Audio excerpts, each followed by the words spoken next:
कि हमने पिछले 20 साल बहुत सारे साइंटिफिक मकाले छापे, हम आज भी अपने मुल्क में एक सुई भी अनफॉर्चुनेटली नहीं बना रहे। ਬਿਸਮਿਲ੍ਲਾਹਿਰਰਹਿਮਾਨਿਰਰਹੀਮ अस्सलाम वालेकुम। ਇਹ ਕੀ ਕਹਿ ਰਹੀ ਹੈ ਐਚਈਸੀ ਨੇ ਨਾ 20 ਸਾਲ ਪਹਿਲਾਂ ਇਹ ਪਾਲਿਸੀ ਰੱਖੀ ਕਿ ਜਿਹੜਾ ਉਹ ਪ੍ਰੋਫੈਸਰ ਨੂੰ ਪ੍ਰਮੋਸ਼ਨ ਮਿਲੇਗੀ ਜਿਹੜਾ ਤਹਿਕੀਕੀ ਮਕਾਲੇ ਛਾਪੇਗਾ। ਤੇ ਪਿਛਲੇ 20 ਸਾਲ 'ਚ ਪਾਕਿਸਤਾਨ ਦੀਆਂ ਯੂਨੀਵਰਸਿਟੀਆਂ ਦੇ ਵਿੱਚ ਬੜੇ ਪ੍ਰੋਫੈਸਰਾਂ ਨੇ ਤਹਿਕੀਕੀ ਮਕਾਲੇ ਛਾਪੇ ਨੇ, ਲੇਕਿਨ ਪਾਕਿਸਤਾਨ ਦੇ ਵਿੱਚ ਕੋਈ ਚੀਜ਼ ਇਜਾਦ ਨਹੀਂ ਹੋਈ, ਕੋਈ ਸੂਈ ਤੱਕ ਨਹੀਂ ਅਸੀਂ ਬਣਾ ਸਕਦੇ। ਤੇ ਉਹਨਾਂ ਤਹਿਕੀਕੀ ਮਕਾਲਿਆਂ ਦਾ ਫਾਇਦਾ ਕੀ ਹੋਇਆ? ਜਿੰਨੀਆਂ ਵੀ ਪਾਕਿਸਤਾਨ ਦੇ ਵਿੱਚ ਤਲੀਮ ਦੇ ਮੌਜੂ 'ਤੇ ਗੱਲਾਂ ਹੁੰਦੀਆਂ ਨੇ, ਪਾਕਿਸਤਾਨ ਦਾ ਤਲੀਮੀ ਨਿਜ਼ਾਮ ਖਰਾਬ ਹੈ, ਉਹਦੇ 'ਚ ਇੰਗਲਿਸ਼ ਦਾ ਜ਼ਿਕਰ ਹੀ ਨਹੀਂ ਹੁੰਦਾ। ਮਤਲਬ ਜਿਹੜੀ ਜੜ੍ਹ ਹੈ ਹਰ ਖਰਾਬੀ ਦੀ, ਹਰ ਬੁਰਾਈ ਦੀ ਮਾਂ ਹੈ, ਉਹਦਾ ਜ਼ਿਕਰ ਨਹੀਂ ਤੁਸੀਂ ਕਰਨਾ। ਸ਼ਰਾਬ ਦਾ ਤੁਸੀਂ ਜ਼ਿਕਰ ਨਾ ਕਰੋ, ਤੇ ਸ਼ਰਾਬ ਤੋਂ ਬਾਅਦ ਜਿਹੜੇ ਕੰਮ ਹੁੰਦੇ ਨੇ, ਨਸ਼ੇ 'ਚ ਬੰਦਾ ਰਹਿੰਦਾ ਹੈ, ਉਹਦੇ 'ਤੇ ਜ਼ਿਕਰ ਕਰਦੇ ਰਹੋ। ਬੁਰੇ ਕੰਮ ਕਰਦਾ, ਮਾਂ ਭੈਣ ਦੀ ਉਹਨੂੰ ਨਹੀਂ ਤਮੀਜ਼ ਰਹਿੰਦੀ, ਉਹਦਾ ਜ਼ਿਕਰ ਕਰਦੇ ਰਹੋ। ਤੇ ਸ਼ਰਾਬ ਦਾ ਜ਼ਿਕਰ ਨਾ ਕਰੋ ਤੇ ਮਸਲਾ ਹੱਲ ਹੋਈਏਗਾ। ਤੇ ਜਿਹੜਾ ਅਸਲ ਨਸ਼ਾ ਹੈ ਅੰਗਰੇਜ਼ੀ ਦਾ, ਜਿਹਦੇ ਤਹਿਕੀਕੀ ਮਕਾਲੇ ਵੀ ਪ੍ਰੋਫੈਸਰ ਕੀ ਕਰ ਰਹੇ ਨੇ, ਮੁੰਡਿਆਂ ਕੋਲ ਲਹਵਾ ਰਹੇ ਨੇ। ਆਪ ਕੌਣ ਕਰੇ ਭਾਈ ਅੰਗਰੇਜ਼ੀ 'ਚ ਰਿਸਰਚ? ਕੋਈ ਕਿਉਂ ਕਰੇ? ਤੇ ਉਹ ਮੁੰਡਿਆਂ ਕੋਲੋਂ ਨਾ, ਮੁੰਡੇ ਵੀ ਕਾਪੀ ਪੇਸਟ ਕਰਕੇ ਪ੍ਰੋਫੈਸਰਾਂ ਨੂੰ ਦਿੰਦੇ ਨੇ, ਉਹਦੇ 'ਚ ਪਲੈਜਰਿਜ਼ਮ ਕੱਢ ਕੇ ਛਪਵਾ ਛੱਡਦੇ ਨੇ, ਪ੍ਰਮੋਸ਼ਨਾਂ ਲੈ ਲੈਂਦੇ ਨੇ। ਇਹ ਹੋ ਰਿਹਾ ਪਿਛਲੇ 20 ਸਾਲ ਤੋਂ, ਤੇ ਅਗਲੇ 100 ਸਾਲ ਵੀ ਇਹ ਹੀ ਹੋਣਾ। तो फिर आते हैं बदकिस्मती से पाकिस्तान। और भाई बदकिस्मती से नहीं है, ये मनसूबाबंदी से है। 200 साल से आपको ज़हनी तौर पे गुलाम रख के मफलूज कर दिया गया है।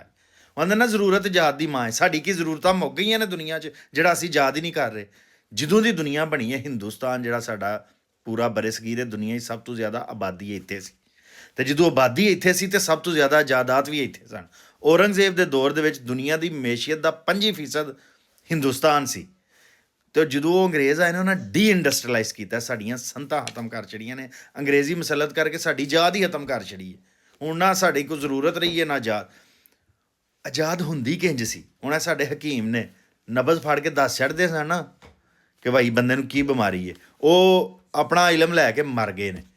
ਤਰੱਕੀ ਕਦੋਂ ਸ਼ੁਰੂ ਹੋਈ ਹੈ? ਸ਼ੁਰੂ ਉਸ ਦਿਨ ਤਰੱਕੀ ਹੋਈ ਹੈ ਜਿਸ ਦਿਨ ਉਹ ਹਕੀਮ ਨੇ ਆਪਣਾ ਲਿਖਿਆ ਆਪਣੇ ਤਜਰਬਾਤ ਤੇ ਤਿੱਬ ਦਾ ਜਿਹੜਾ ਇਲਮ ਹੈ ਮੈਡੀਕਲ ਦਾ, ਇਹਦੇ 'ਚ ਤਰੱਕੀ ਕਦੋਂ ਹੋਈ ਹੈ? ਪ੍ਰਿੰਟਿੰਗ ਪ੍ਰੈਸ ਨਾਲ ਫਰਕ ਪਿਆ। ਹਰ ਸ਼ੋਬੇ ਦੇ ਜਿਹੜੇ ਮਾਹਰੀਨ ਸਨ ਨਾ, ਡਾਕਟਰ, ਇੰਜੀਨੀਅਰ, ਕਾਰੀਗਰ, ਉਹਨਾਂ ਨੇ ਕੀ ਕੀਤਾ, ਆਪਣਾ ਜੋ ਵੀ ਤਜਰਬਾ ਸਨ ਕਿਤਾਬਾਂ 'ਚ ਲਿਖ ਛੱਡੇ। ਜਿਹੜੀ ਗਲਤੀ ਸੀ, ਜਿਹੜਾ ਉਹਨਾਂ ਦਾ ਤਜਰਬਾ ਸੀ, ਕਿਤਾਬਾਂ 'ਚ ਲਿਖਿਆ। ਅਗਲੀ ਨਸਲ ਨੇ ਉਹ ਕਿਤਾਬਾਂ ਪੜ੍ਹੀਆਂ, ਜਿਹੜੀਆਂ ਗਲਤੀਆਂ ਹਨ ਉਹ ਇੰਜ ਕਰਕੇ ਕਿਤਾਬਾਂ ਦਾ ਇੱਕ ਢੇਰ ਲੱਗ ਗਿਆ।